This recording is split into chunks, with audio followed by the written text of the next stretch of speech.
Halo teman-teman, kami dari kelompok 8 di mata kuliah Perkembangan Peserta Didik Universitas Negeri Medan akan menjelaskan pentingnya pembelajaran perkembangan peserta didik.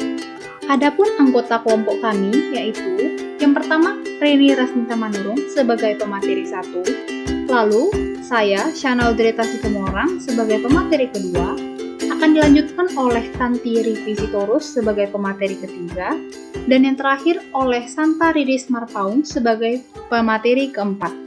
Hai, saya Reni Rasnita Manurung akan menjelaskan mengenai pengertian teori perkembangan.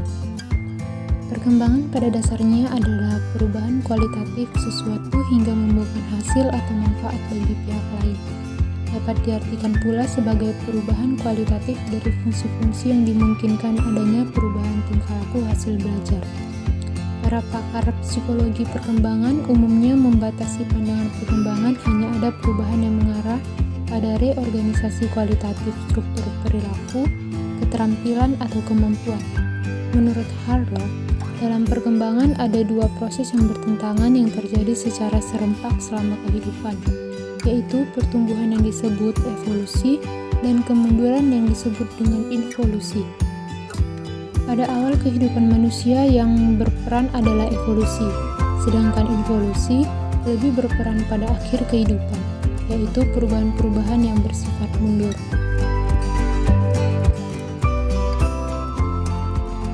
Dalam pengkajian perkembangan individu ini, ada dua istilah yang sering muncul. Pertama, perkembangan atau development, dan kedua adalah pertumbuhan atau growth. Istilah perkembangan dititik beratkan pada aspek-aspek yang bersifat psikis atau kualitatif, sedangkan pertumbuhan dipakai untuk perubahan-perubahan yang bersifat fisik atau kuantitatif. Setelah kita mengetahui teori perkembangan, selanjutnya kita akan mempelajari perbedaan antara pertumbuhan dan perkembangan. Nah, pertumbuhan atau growth itu cenderung lebih bersifat kuantitatif dan berkaitan dengan aspek fisik. Contohnya, ukuran berat dan tinggi badan, ukuran dimensi sel, dan juga umur tulang. Jadi, bisa kita simpulkan bahwa pertumbuhan itu sesuatu yang bisa diukur. Lalu perbedaannya dengan perkembangan atau development itu cenderung lebih bersifat kualitatif atau berkaitan dengan pematangan fungsi organ individu. Contohnya, bertambahnya kemampuan dalam struktur dan fungsi tubuh yang lebih kompleks dalam pola yang teratur. Misalnya, dalam perkembangan bahasa, emosi, intelektual, dan juga perilaku. Lalu, kita akan membahas tentang pengertian perkembangan peserta didik dan manfaatnya untuk calon pendidik dan peserta didik. Perkembangan peserta didik merupakan bagian dari pengkajian dan penerapan psikologi perkembangan. Dalam setiap tahapan perkembangan manusia, mempunyai karakteristik yang khas dan tugas-tugas perkembangan tersendiri, yang mana bermanfaat sebagai petunjuk arah perkembangan yang normal. Tugas-tugas perkembangan tersebut juga sangat berhubungan dengan pendidikan yang akan diterima oleh individu. Secara umum, manfaat mempelajari perkembangan peserta didik yang dapat dirasakan pendidik yaitu: 1. Bagi pendidik, A. Memberikan gambaran tentang perkembangan manusia sepanjang rentang kehidupan beserta faktor-faktor yang mempengaruhinya, yang meliputi aspek fisik, intelektual, emosi, sosial, dan moral. B. Memberikan gambaran tentang bagaimana proses pembelajaran yang tepat sesuai dengan tahapan perkembangan peserta didik. 2. Bagi peserta didik, A. Memberikan pengetahuan tentang konsep-konsep perkembangan peserta didik yang meliputi individu Dalam menjalani tahapan perkembangan dari prenatal hingga lanjut usia. B. Mampu menerapkan pengetahuan yang dimiliki dalam proses pembelajaran sesuai dengan tahapan perkembangannya. Untuk materi selanjutnya, saya akan membacakan prinsip perkembangan. Yang pertama, ada proses yang tidak pernah berhenti atau never ending process, yang artinya terus-menerus berkembang atau berubah, dipengaruhi pengalaman atau belajar sepanjang hidup sejak masa konsepsi, tua atau mencapai kematangan. Yang kedua, ada saling memengaruhi, yang artinya setiap aspek perkembangan baik fisik, emosi, intelijensi sosial, satu sama lain saling mempengaruhi dan ada korelasi yang positif antar aspek tersebut. Yang ketiga, mengikuti pola atau arah tertentu, yang artinya tiap tahap merupakan hasil perkembangan tahap sebelumnya yang merupakan prasyarat bagi perkembangan selanjutnya. Yang keempat, terjadi pada tempo yang berlainan, yang artinya ada yang cepat dan ada yang lambat. Yang kelima, individu normal akan mengalami fase perkembangan, yaitu bayi, kanak-kanak, anak, remaja, dewasa, dan masa tua.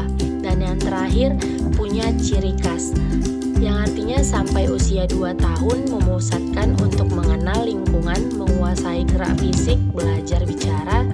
Usia 3-6 tahun perkembangan dipusatkan menjadi manusia sosial.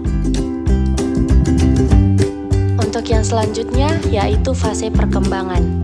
Fase perkembangan adalah penahapan atau pembabakan rentang perjalanan kehidupan yang diwarnai ciri-ciri khusus atau pola-pola tingkah laku tertentu.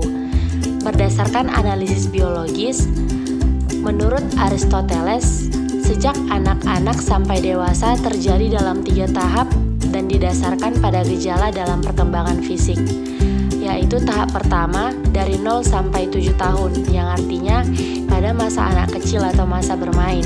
Yang kedua pada tahap 2 dari 7 sampai 14 tahun, yaitu masa anak, masa sekolah rendah. Lalu tahap ketiga dari 14 sampai 21 tahun, pada masa remaja atau pubertas.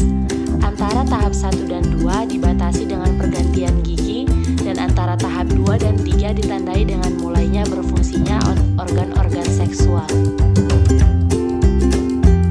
Yang kedua, menurut Elizabeth Harlock, tahap pertama yaitu fase prenatal, mulai masa konsepsi sampai proses kelahiran atau 9 bulan atau selama 280 hari.